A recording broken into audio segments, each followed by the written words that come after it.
What's up, everybody? Justin here with a new episode of The List. What is The List? Where I talk about wrestling topics, news items, and give my opinions on them. And what a show this is going to be. First, I'm going to give my opinion on the video Ronda Rousey made on her YouTube channel. She makes like weekly videos of her traveling to basically the Raws and pay-per-views. So the whole video is 2 minutes. Let me pause it and start it over so I can play it for you all to hear it if you have not heard it. Why won't it pause? There. Anyways, Ronda Rousey, this news is setting the wrestling world on fire. The WWE universe, a fan base, is probably not too happy about what she said in the video, about it being scripted and all that stuff. I'll let you hear it for yourself and judge for yourself. What do you think about what she said? And I'll give you my thoughts. I already heard it, but I'll give you my thoughts, what I think about what she said. So let's start from the beginning. She does drop a few F-bombs. I promise. You know what? I don't even call her Becky. Rebecca Quinn talked shit about my husband, and I told her I'd beat the fuck out of her next time I saw her. And guess what? I beat the fuck out of her, didn't I?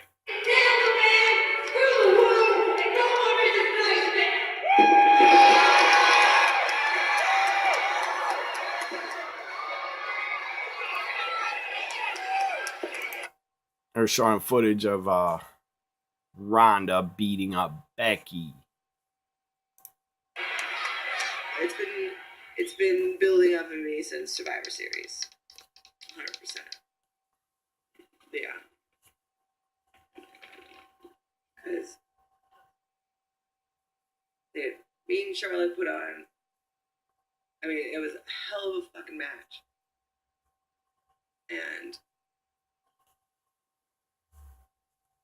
And it took a hell of a beating.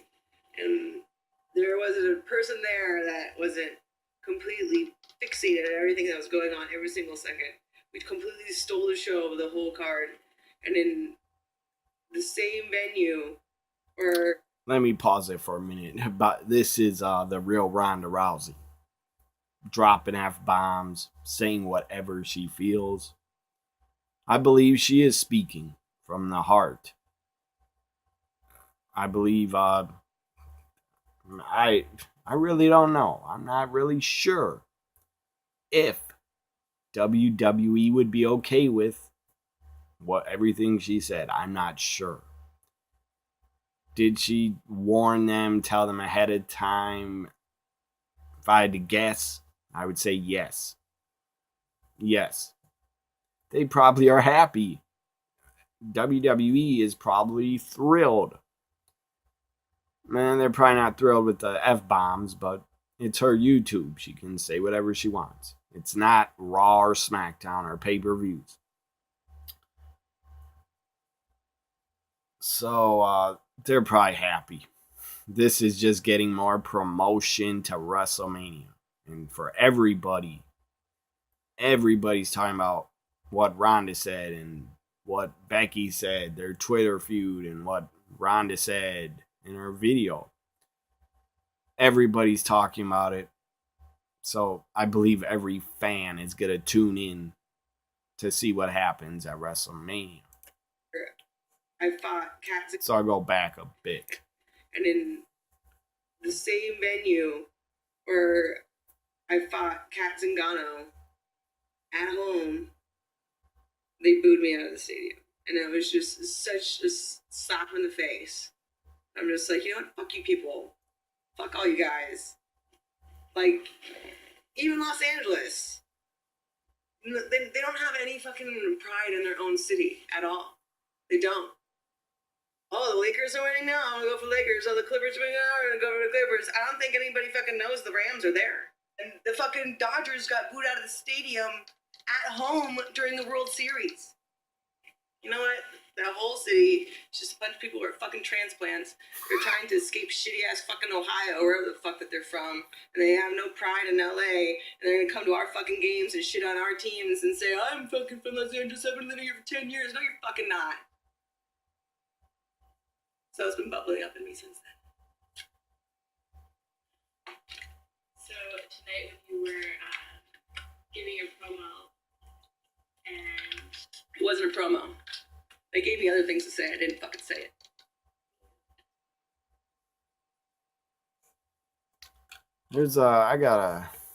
There's more. She said more. The video is cut off. She said a lot more.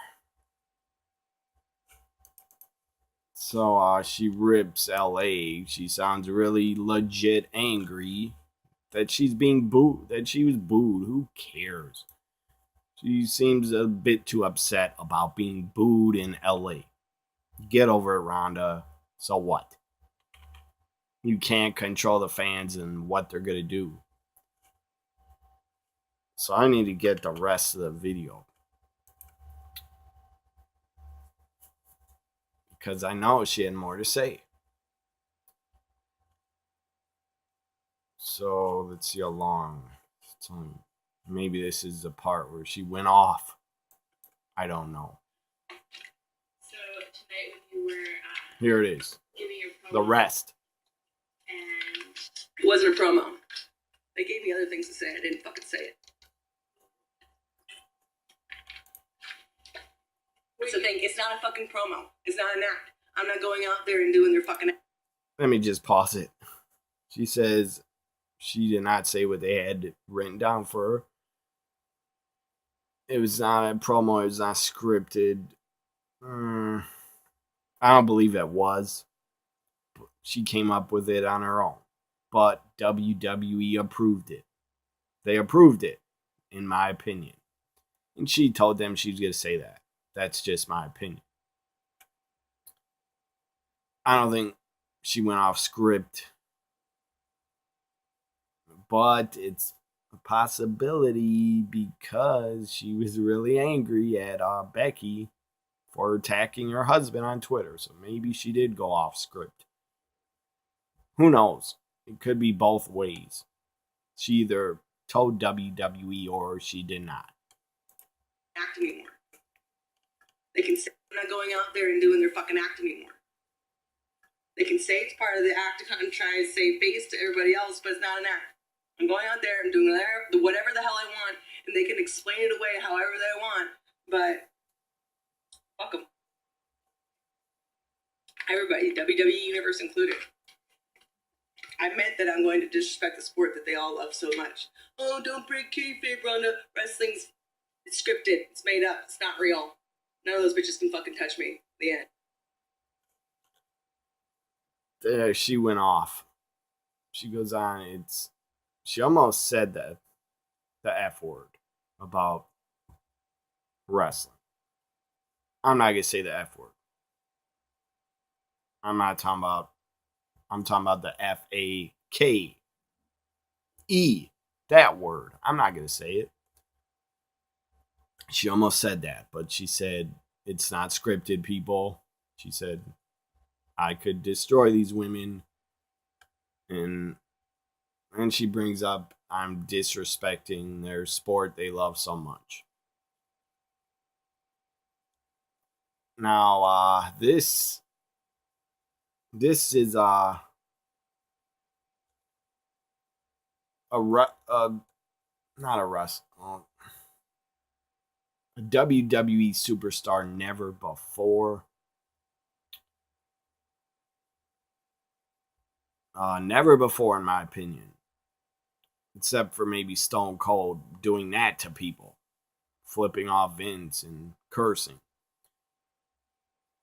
Not since Stone Cold Steve Austin has a wrestler been cut loose to just go off, say whatever they want, say how they feel.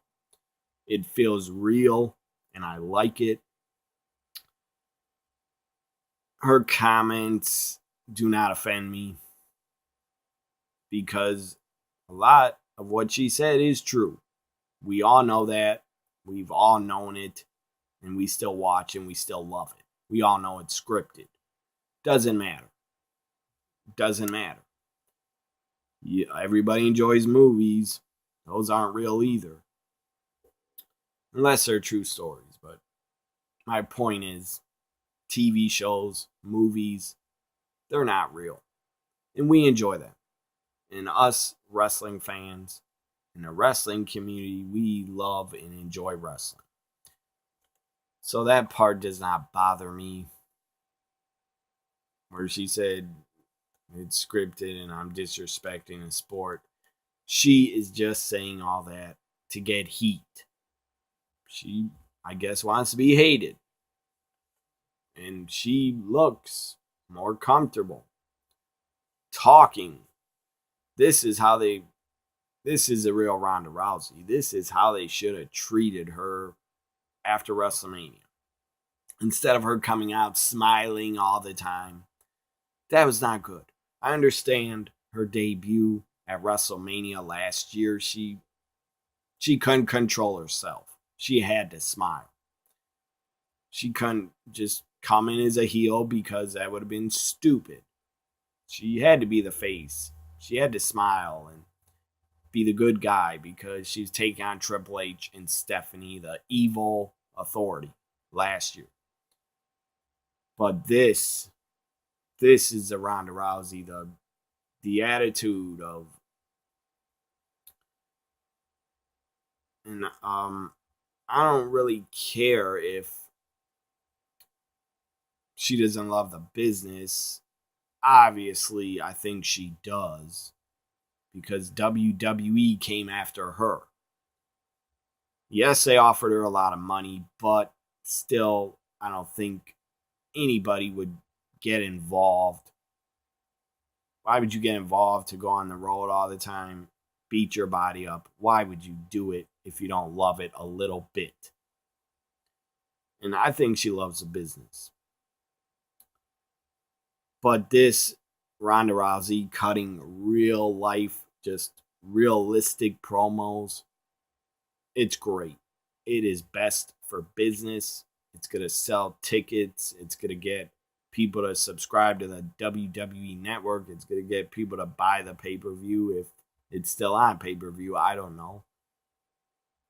It's probably going to sell more tickets, and WrestleMania will probably sell out because of this. This is the hottest feud in wrestling. It feels real between Ronda and Becky. It feels real. This is the most realistic storyline feud since going back to ECW. ECW did a lot of innovative, ahead of its time storylines that felt real. And definitely the in-ring action and outside felt real to me. When I first saw ECW in 98, as a fan, I first saw it first on pay-per-view and I at a friend's house, and I said to myself, this is not like WCW. This is not like WWF. This looks and feels real. Like a realistic product. I'm not saying WWF didn't feel real, because they did a lot of good stuff in the Attitude Era. In WCW during the NWO invasion, that felt pretty real too. My point is, this Ronda stuff, cutting down the fans, cutting down Becky, cutting down pro wrestling, it feels real. I do not believe she feels that way. I don't. I do believe WWE is in on it. And I do agree with Bully Ray. He said on his radio show, Busted Open Radio, Bully Ray said today on Friday, he said that Ronda cutting this realistic promo, and he said this feels like a certain somebody has their fingers all over it. Who is he talking about? Paul Heyman. Paul Heyman is probably helping Ronda and telling her what she should do, and she's listening. And WWE's probably aware that that Ronda wants to work with Paul Heyman, and they probably are letting him. And anyways, ECW did it first. Real storylines that felt realistic. Like the time Shane Douglas threw down the NWA title in '94. That was real. He threw down the NWA title and created the ECW world title. That was a realistic moment. That was not scripted. Because the guy that ran the NWA was pissed and really angry. Another realistic storyline ECW did is when the Sandman accidentally got in a match with Tommy Dreamer, got a cigarette pushed in his eye. And then he was backstage like he was blinded, and they broke down the walls and let the fans see backstage, and all the wrestlers were checking on the Sandman. That was a realistic storyline. Another one, Shane Douglas and Pitbull, Gary Wolf. Gary Wolf legit got his neck broken by Shane Douglas. It was an accident. Shane Douglas claims Gary Wolf turned his head the wrong way or something like that, and Gary Wolf disagrees. But the point is, Pitbull Gary Wolf, this was 1996, had a giant thing, I don't know, a halo over his head to protect his neck.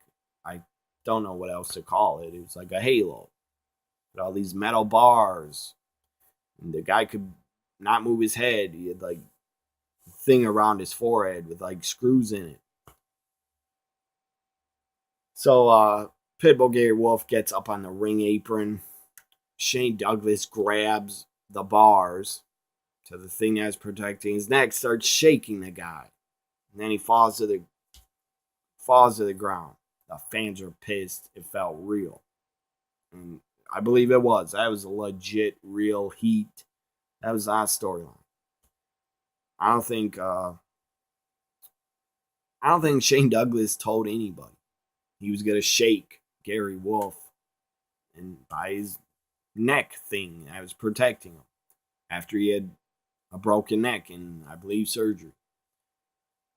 So what Ronda said in the video on her YouTube feels very real, but she was told to say it, or her and Paul Heyman came up with it.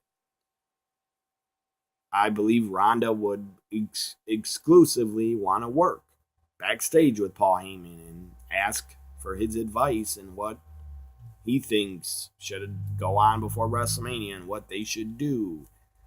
I believe this is Paul Heyman and Ronda Rousey getting together, coming up with what she said on the video. Obviously, it's going to piss off fans. A lot of fans. And just, obviously, it's going to piss off a lot of fans more than others. It does not piss me off. Did she go too far? No. She did not go too far because it's 2019. And I like my storylines and my build-up. I like it to feel real. As real as possible. That is when wrestling is at its best. When you don't know, when the lines are blurred and you don't know if the hatred between Becky and Ronda is real or not. If Ronda really feels that way and hates the fans and is calling the business scripted and not real and stuff like that. This is great for WrestleMania. It is great for their matchup. I know Charlotte is in it, but so what? The match is going to be must watch, and I'll be watching it. at WrestleMania 35, April 7th, I believe, is when it happens. So my next topic, I'm going to talk about. Next topic on this episode of the list, Paul Heyman again. Talked a little bit about, I think Paul Heyman is working with Ronda. And Ronda and Paul came up with, or maybe Paul Heyman came up with it, I wouldn't doubt it, by himself, and told Ronda what she should say on a video she does. So this is, I believe, 4-minute video of Paul Heyman at a sold out live tour with Paul Heyman. I don't know when he said this. Might have been a week ago or longer ago. I don't know. But Paul Heyman talked about Dean Ambrose. And Paul Heyman talks about Dean Ambrose's frustrations and his attitude. So I thought Paul Heyman kind of ripped Dean Ambrose. That's just my opinion. I thought he kind of put him down, but everything he said was true. So here we go. Here it is. 2018. It's been a great run, but there is one match that a lot of people seem to be disappointed about. And it was in This guy talking is from, I believe, Ireland or Europe, somewhere over there. He's on stage with Paul Heyman, interviewing him, asking him questions and fan questions and questions, where Paul Heyman talks about Dean Ambrose and his attitude and stuff like that. Let's listen, and then I'll react. 2016, it appeared that maybe Brock Lesnar was going to be facing Bray Wyatt at WrestleMania. There was some interactions with the Royal Rumble at different shows, and then it changed to Dean Ambrose. And the match with WrestleMania with Dean Ambrose, not a lot of people talk about it or have favourable memories about it. And whenever Dean Ambrose has been asked about it, by the way, subscribe, and I'm giving credit to Inside the Ropes on YouTube. Subscribe to their channel. They put out good videos. This is a guy from Inside the Ropes on YouTube. Subscribe to their channel. he seems very frustrated with how the match went. Oh, I'm sure Dean Ambrose is very frustrated with it. Is he frustrated with his own performance on the Stone Cold podcast? Who what? Who what? I didn't insult him. I'm speaking the truth. You ask a question, you get an answer from me. Sorry that I'm being blunt. What the Come on. Did you see his performance on the Stone Cold podcast? Did it piss off Steve Austin? Did it piss you off too? And you think actually he didn't come into the match with Brock Lesnar with the same attitude? Ask Braun Strowman what happens when you take liberties with Brock Lesnar. Now Paul starts putting over Brock. I believe Braun in a match 1 or 2 years ago punched Brock or did a really stiff shot, and Brock was pissed and punched him back in the face for real. Ask Randy Orton what happens when you take liberties with Brock Lesnar. Ask The Undertaker what happens when you take liberties with Brock Lesnar. If that's what happened, because I'm not telling you that's what it was, I'm just throwing out a conspiracy theory for you to think about. You mess with Brock Lesnar, the match is not going to be that good. You're just going to get your ass kicked. You're going to get stretched. You're going to get thrown around, dumped on your head, and Brock Lesnar's going to go out and eat dinner and call you when it's all over. That's it. That's it. Happened to Randy. Let me stop the video for a minute. That is true. Paul Heyman's right. If you piss off Brock and try to take liberties with him in the ring and during a match, you're going to just get tossed around and taken to Suplex City and back and taken there again. Obviously, guys like, I think Brock likes working with guys like AJ Styles, Daniel Bryan, Finn Balor, because they all, 3 of them had really good matches with Brock, and I don't think they pissed him off. Obviously, Ambrose did. I don't know if Taker did, but Undertaker suffered a concussion at WrestleMania 30. And I don't think Brock dislikes Undertaker. Taker probably said, beat me up real bad in the WrestleMania 30 match, and he got a concussion, probably was by accident. Brock, Paul Heyman said he took liberties with Randy Orton. Look what happened to Orton. Got busted open with a vicious elbow. I don't know what that was all about. I don't know if it was planned. I'm sure it was, but Orton suffered, I believe, a pretty bad concussion from that. So Orton probably said, just cut me open, but Brock went a little bit too far. So let's continue with what Heyman is saying. Heyman put Ambrose down, said he's really bad. Did you see the Stone Cold podcast? He was not good on there. I agree he wasn't. The guy looked uncomfortable, like he didn't want to talk on a podcast. Orton happened to Dean Ambrose, happened to The Undertaker. That's what happened with The Undertaker. I'm not saying that it did. I'm not saying that it didn't. Happens to anybody that wants to cross Brock Lesnar. Ask Steve Austin how he feels about Dean Ambrose. I'm sure he's, God damn, that kid, he came on my podcast. I don't even know what the hell. I have some questions sitting there like he's having sleep on me. If Steve Austin could have come out of retirement at that moment, he would have bitch slapped Dean Ambrose all over the stage. It's the truth. Hey, but then again, that's Dean Ambrose's persona. And that goes back to what this gentleman was asking before. That's who Vince McMahon wants Dean Ambrose to be. So that's who Dean Ambrose is. If Dean Ambrose had done something so egregious that Vince McMahon didn't like it, Dean Ambrose wouldn't be working here anymore. So obviously he's doing something that Vince McMahon likes. Whether we like it, you like it, or anybody else likes it or not, that's a matter of conjecture. Anybody who thinks that Brock Lesnar is lazy is not taking a look at the right circumstance. Come on. Lazy? Now he's talking about defending Brock about people calling him lazy. Lazy got him to an NCAA Division I heavyweight championship.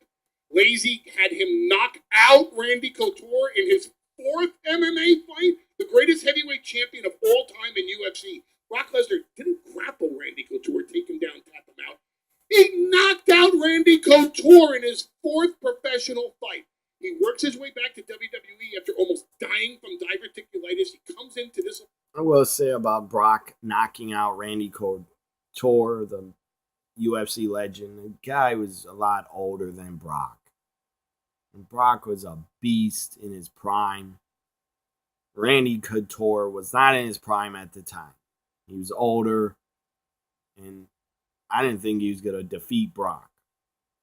But still, you got to give credit to Brock for winning a UFC heavyweight title. And he got diverticulitis and came back to WWE and had put on a lot of good matches with Cena and Roman, Daniel Bryan, AJ, I guess Undertaker. I enjoyed their Hell in a Cell match. And remember what he did to Cena at SummerSlam, 16 suplexes. That was awesome. I don't believe Brock is lazy.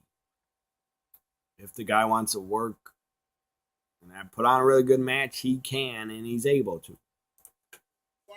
He's 265 pounds, then he goes back to 295 pounds, decides to fight a top 8 heavyweight after 6 years out of the octagon named Mark Hunt. I have to say that name separately. Mark Hunt. But if you say it fast, that's what happens to those Samoans, brother.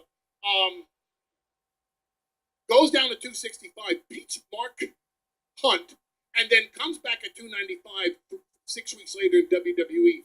Puts on a performance against Randy Orton that pissed off everybody to the point that people in the locker room thought it was for real. And maybe it was. Because I'm not telling you when it comes to Brock Lesnar. I'm just throwing it out there for you to decide for yourselves.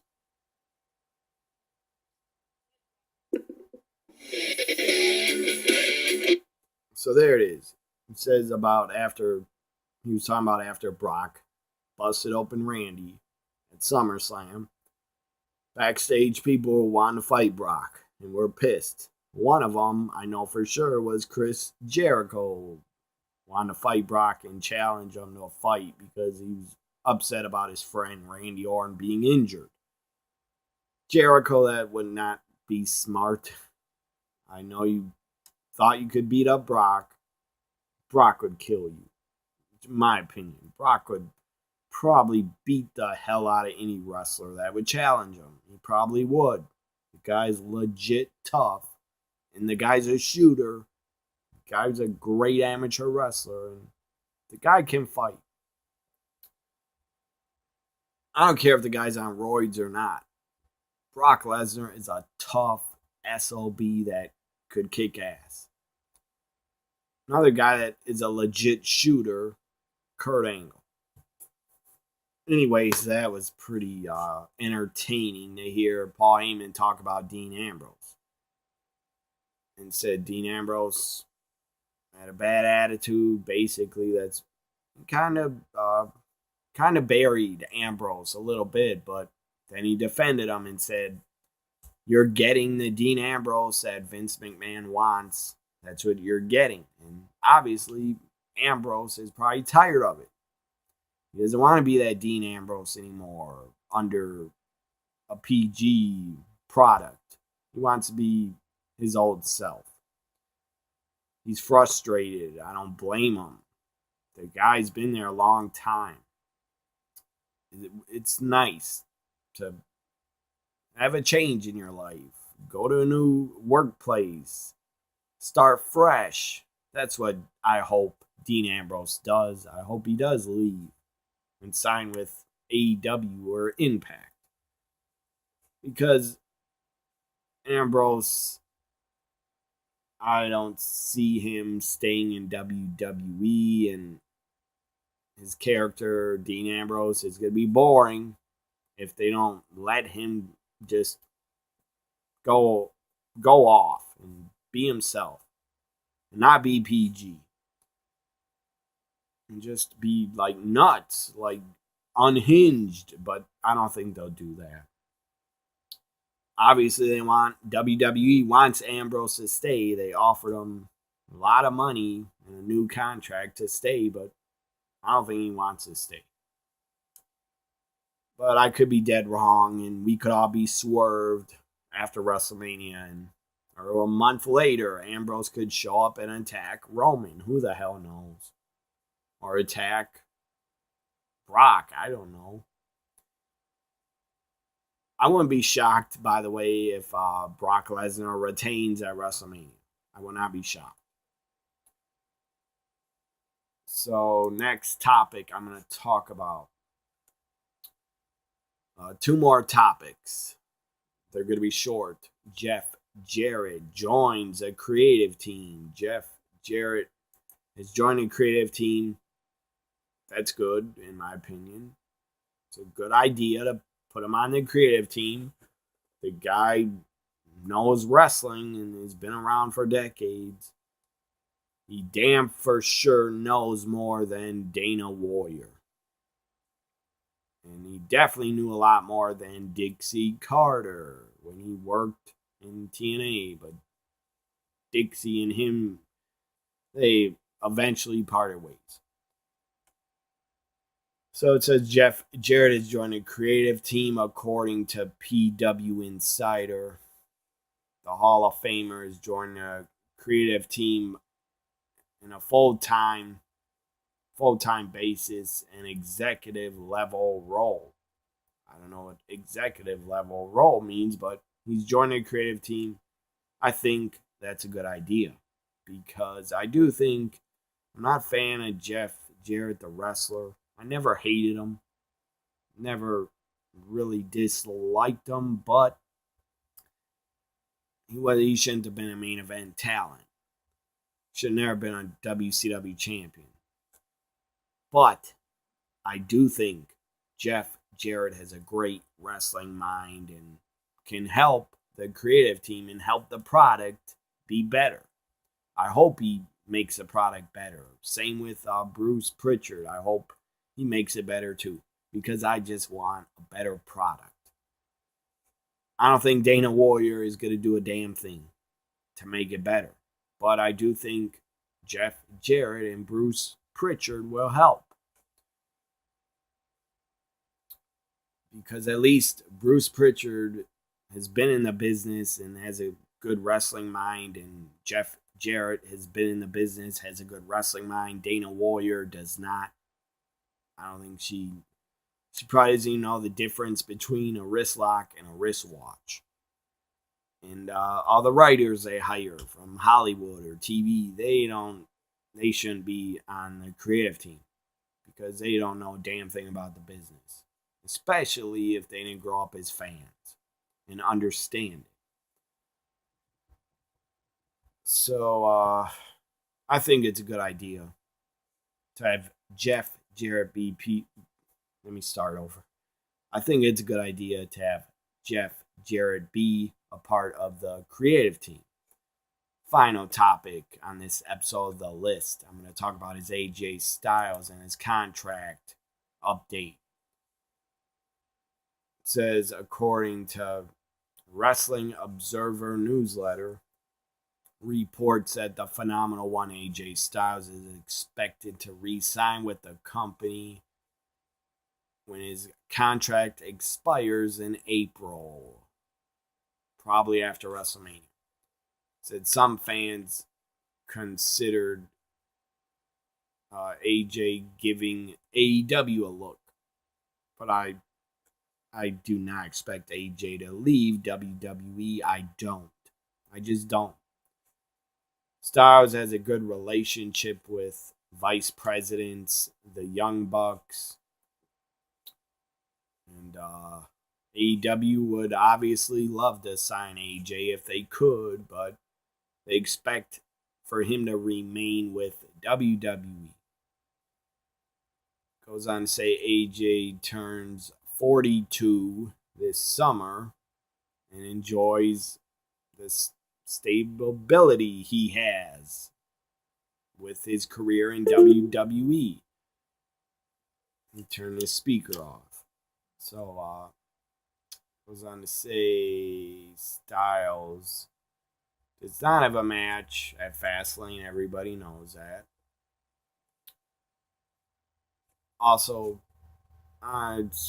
it's already a lock, in my opinion. AJ Styles will be taking on Randy Orton at WrestleMania. That should be really good. Really good match. Two longtime veterans. And both of them can still go. And they're still in their prime, in my opinion.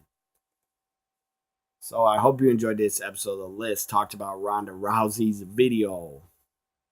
Ripping the WWE fans and ripping the product and ripping that it's scripted and that she could beat the hell out of anybody in WWE or any woman. And that's perfect. That's how they got to book Ronda from now on, going into WrestleMania. They got to book her like she doesn't give a damn, and that she is capable of doing anything to anybody and not giving a damn and not caring. And I'm sure they'll do that. And if Paul Heyman did come up with and discussed for what Ronda said on that video that I played for you, if he did, that's damn good stuff. So again, the realer the storylines are on TV and Twitter and YouTube, the realer, the better. That's how I like my wrestling. When it's not so goddamn scripted that it's just unwatchable. Bye for now, everybody. Have a great weekend. Enjoy Fastlane. Hope you enjoyed this new episode of The List. Bye for now.